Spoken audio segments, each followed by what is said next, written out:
Hello and welcome to Flight Path. I'm Chris Jones, the Chief Marketing Officer at Harry Reid International Airport. In a spacious room at LAS sits the Airport Control Center, the nerve center for the Department of Aviation and its tenants. Employees here stay connected while working to ensure the safety and security of our travelers and terminals. Here's a look inside. Thank you for calling Harry Reid International Airport. In the communications hub known as the Airport Control Center, a team of dispatchers and operators work around the clock connecting passengers to vital information and keeping watch over airport operations. A key piece in a multi-layered approach to safety, security, and customer service. Control Center, can I help you? This team is well equipped to respond to anything from smoke alarms and suspected criminal activity. May I have your attention, please? To paging lost passengers. The Control Center staff, a lot of times our dispatch team, are the first of the first responders. They're the first to either detect through a sensor system or a report of a problem here in the airport, and then they will collate all the known information about it and then dispatch responders. Thank you for calling Harry Reid International Airport. This is Michelle. How may I assist you? Employees in the Control Center typically perform one of three functions: Airport Operations Dispatch, Metro Police Dispatch, and Customer Service Paging Operator. A staff of 37 works in 3 shifts to ensure coverage 24 hours a day, 7 days a week. It feels good to help, so we do try to ease what's going on in their life. If they've missed their flight, just try to help them out, trying to get where they need to go. Airport Operations Dispatchers handle police, fire, medical, and aircraft emergencies, as well as calls regarding door alarms, maintenance, and custodial issues. Then there are specially trained dispatchers who support law enforcement, using security surveillance cameras and other tools to gather information and dispatch Las Vegas Metro police officers who are assigned to the Airport Bureau. It's important for us to identify what the need is, figure out the solution very quickly, and deliver that to them or route them appropriately. Paging operators in this busy hub field calls from the traveling public. They may be helping reunite passengers who've been separated in the terminal, providing flight information, or directing callers to the lost and found. You know a lot about what's going on at the airport when you work in here, because so many people call you for minor things or important things. From their perch overlooking the airfield, Control Center employees have a bird's eye view of airport operations. Inside, state-of-the-art technology allows them to monitor airport roadways and security checkpoints, door alarms, and even tram operations. Control Center, Brenda. In the event of an aircraft emergency, the Control Center springs into action. Okay, we'll send somebody over. Using a sophisticated system to notify multiple partner agencies, as well as internal team members in the Department of Aviation. Control Center dispatchers and airport stakeholders run through regular practice exercises to reinforce their preparedness. Paging Anthony, please report to the Irish Pub by C2. This information clearinghouse is also responsible for live and recorded overhead paging announcements broadcast throughout the airport. These can include security reminders and pandemic-related health messages. Safety, security, and customer service are at the heart of the Control Center's mission, and it's this team's communication skills and ability to quickly assess and respond to any situation that helps them meet and exceed their goals. In early 2021, the Clark County Board of Commissioners voted to change the name of the commercial airport serving Southern Nevada from McCarran International Airport to Harry Reid International Airport. At a December ceremony honoring the former senator from Searchlight, the name change was made official. What's next is a multi-phase process to reflect the new name on roadway signs, digital media, uniforms, and more. 1, 2, 3. With the flip of a switch, a new airport name lit up on electronic signs throughout the terminals at LAS. Harry Reid International Airport, chosen as the airport's name by Clark County, the airport's owner and operator, pays homage to the longtime Nevada lawmaker and his contributions to aviation and his home state. While it won't be complete overnight, the process of transitioning from the former name to the new moniker is underway. There's a motion on the floor. Please cast your vote, and that motion passes. As stipulated by a February 2021 vote by the Board of County Commissioners, all funds used in the renaming process must come from private donations. To rename an airport of this size in this community, it's a monumental task. So to be able to do it efficiently and effectively, we split it into 3 phases. This first phase includes signage surrounding the airport, such as roadway signs and other airport markers, as well as the name associated with the airport's website and social media accounts. The total estimated cost for the name change is $7.2 million, $3 million of which must still be collected before proceeding with phases 2 and 3. Phase 2 will entail changing out all the signage and other markers within the airport terminals, while Phase 3 includes uniforms, vehicle decals, and other administrative items. Travelers should expect to still see the former name in various locations as the transition continues. The commercial airport serving Southern Nevada may have a new name, but the commitment to customer service and a world-class travel experience remains the same. While most aircraft look the same to the average traveler, airlines are known to break away from their standard branding to paint select aircraft in special paint jobs known as liveries. Though the reasons for these custom looks vary, there's no doubting the wow factor. An airline's livery can be one of its most effective marketing tools. A memorable paint scheme can boost brand recognition, helping fuel the airline's growth. But sometimes airlines deviate from their established look to wrap certain aircraft in different liveries. These special liveries might promote a partnership, pay tribute to a carrier's past, or call attention to special causes. Other common themes include retro paint jobs, sports franchises, employee appreciation, and hometown pride. We'll do special livery paint jobs or decals on the nose, and we'll do them for a variety of reasons at Southwest Airlines. We'll do them for celebration or commemoration. We'll do them for awards and recognition, and we'll do them in promotional partnerships. Southwest Airlines, Harry Reid International Airport's busiest carrier, is known for painting and naming its jets to honor the states it serves. Its fleet includes a robust collection of aircraft featuring depictions of states' official flags, such as the Texas-themed Lone Star 1, California 1, and Nevada 1. Nevada 1 is our fourth flagship plane that came about in 1999. And it's a tribute to our customers there and our employees there. We have a big presence. We are #1 in market share at Las Vegas. What you see on there are the 2 sprays of the sagebrush with the yellow flowers. You see the silver star, of course, with Nevada written out. And then the golden yellow scroll across the top, which is just one of my favorite pieces. The most recent addition to Southwest Specialty Aircraft program is Freedom 1, created in 2021 to celebrate the carrier's 50th anniversary.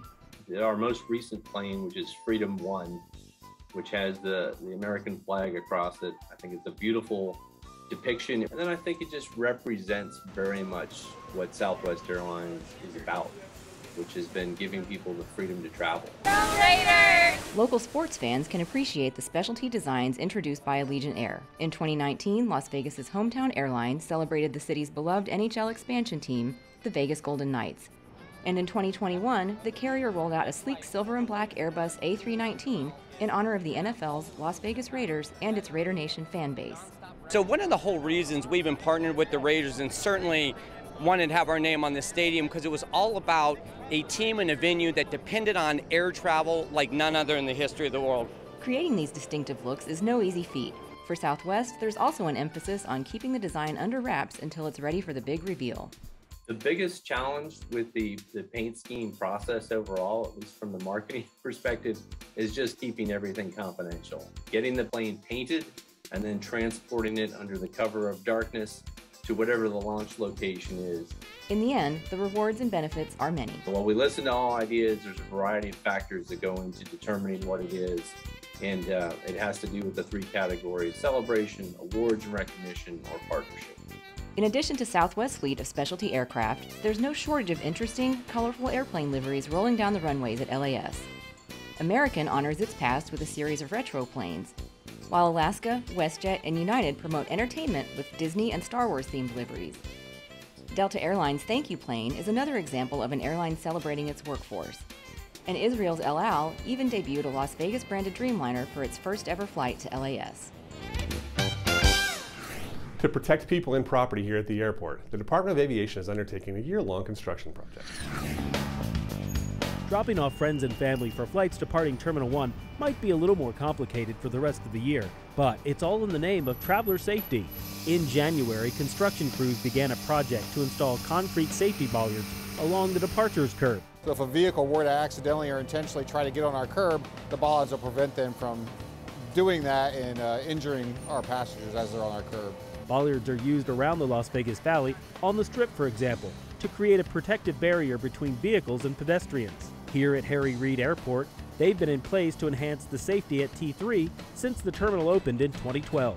The sturdy posts serve as a physical barrier to block vehicle incursion to the sidewalks and terminal buildings. We have approximately 7 phases. It's going to go throughout the next 12 months, so looking to finish first quarter of calendar year 23. The work will be done in 7 phases, with 2 lanes of traffic nearest the curb closed whenever work is occurring. We'll be continuing to push out through social media, through media outlets when the phases change and as we progress through the project. The first phase of the $4.9 million project began at the northernmost end of the curb, near Allegiant and Spirit check-in, and will gradually move south with each phase. With construction ongoing, traffic in the area is being redirected to adjacent lanes to improve flow and reduce backups. Be aware that it will take some longer times to get to your flight. Therefore, travelers should allow additional time if they're departing from Terminal 1. While its primary purpose is to improve safety for our customers and employees, the project is also an opportunity to replace the concrete sidewalks in the area with a more durable, easy-to-clean material, resulting in an enhanced experience for travelers. To celebrate the Year of the Tiger, travelers at Harry Reid International Airport were treated to a traditional lion blessing in February. The performance was hosted by the airport concessionaire Hospitality Culinaire, operator of 3 Jamba locations in the airport. Here's a look at the festivities. This year is the Year of the Tiger. This is a celebration of the Lunar New Year. But in our Chinese American culture, we actually celebrate for 15 days. We have the Lohan School Shaolin, and they have been around the city since 1994 performing the lion blessing. The lion blessing for us in the Chinese American culture is to bless the businesses, bless the owners, and bring lots of prosperity in the Lunar New Year. This past year, we all have had troubles with the pandemic and all that stuff. So I'm hoping that with the blessing, it'll bring us good luck for this coming year. We have these little oranges there, and so part of the ritual is rolling into the store to bring in good luck to the store. Woo! If we prosper, the whole airport should prosper. Airport firefighters use specialized equipment designed for aircraft emergencies, but some jobs call for more traditional firefighting tools. To keep their skills on point, LAS firefighters at Station 13 sometimes train with their counterparts from other stations in the community. The airport's Aircraft Rescue and Firefighting Team, or ARF, frequently conducts hands-on trainings to prepare for emergencies. These exercises reinforce their knowledge while also helping ensure their airport-specific firefighting equipment is functioning properly. When it came time to train with more traditional rescue equipment, Station 13 teamed up with colleagues and trainers from other Clark County fire stations to sharpen their skills. We have had advances in the equipment, we have had changes in the equipment, just in minor modifications to what we have now. During their annual auto extrication class, ARF firefighters took part in hands-on training using the jaws of life to cut apart vehicles, slicing open roofs, removing doors, and doing basic body deconstruction. If we do have an aircraft incident or an accident here at the airport, we're going to be using all the available resources from the area and even outside of our area. The skills practiced with the extraction equipment are the same ones the firefighters might use in the event of an airport emergency involving smaller aircraft or even a collision between service vehicles in the airport operations area. To have these folks come out and provide us training gets them a little more familiarity with the airfield and working with our crews. Good refreshing training, just knowing your equipment and how to operate is a good way to stay sharp. By practicing their skills with a variety of equipment and sharing knowledge among community partners, firefighters at LAS are always ready to answer the call to protect the safety of the airport, its customers, and employees. Airports are self-contained cities, complete with the products and services you'd expect to find in your hometown. LAS is home to a variety of businesses which enhance the customer experience and create economic opportunities for local entrepreneurs. Business owners interested in setting up shop in the airport will find a variety of resources available to help them navigate the process. A concessions program in an airport is an integral part of the whole operation, and with a diverse population of potential customers constantly passing through, airports are a great place to do business. This is a phenomenal time to consider bringing your business to the airport, and we know that it will be transformative not only for you, not only for the Department of Aviation, but for our tourists and our community members alike. But for those trying to get a foot in the door, the idea of running a business in an airport can be daunting. There are rules and procedures specific to offering goods and services in a travel hub. A day like today is really important to hold a workshop of how to do business at an airport, but especially our airport, with our partners that participate in this day to learn and educate and really assist the small businesses. Patience is key. The hiring process for an airport business takes longer than a traditional business, as all employees must undergo a rigorous background check. Working at the airport is not like opening up in a mall or in a storefront location. Dramatically different. But after gaining a deeper understanding of processes such as federal procedures, security, and bid requirements, you'll leave today more ready to do business with the Department of Aviation. The Clark County Department of Aviation offers support and education for small businesses seeking a future in the airport. Sometimes it's kind of daunting for a small business to go through all the different paperworks and all the procedures and processes that there is to be able to operate in an airport. Outreach events help the business office at Harry Reid International Airport get the word out to area businesses to let them know what's going on at the airport, and offer opportunities for help with capability statements and upcoming requests for proposals, or RFPs, that may take place at the airport. My name is Brad Tom, and I'm really happy to be here. Airport staff provide valuable information about operating in an airport environment, explain how the RFP process works, and discuss how business proposals are evaluated. It's a great way to help business owners who have never been through the process. We are looking to expand our business. So we are looking forward to work with the airport. In addition to giving business owners important information about partnering with the airport, outreach events also feature guest speakers from airport concessionaires like master restaurateur HMS Host and retailers the Hudson Group and the Marshall Retail Group. It's important to outreach and partner with the local communities in our world.